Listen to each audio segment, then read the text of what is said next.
Halo, kembali dengan saya Sarah Anggraini. Tutorial kali ini kita akan mereview kembali bagaimana cara membuat topik pada Classroom.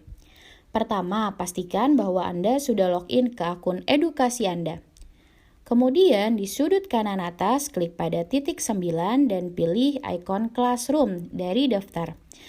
Atau di bar alamat URL Anda cukup mengetik classroom.google.com lalu tekan enter. Lalu Anda akan berada pada halaman Google Classroom Anda.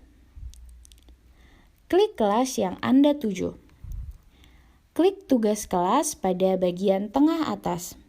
Perlu Anda ketahui bahwa membuat topik akan memudahkan Anda untuk mengelompokkan materi, tugas kuis, dan pertanyaan. Pertama, klik buat, lalu klik topik, lalu tuliskan judul topik yang Anda inginkan pada kolom yang tersedia.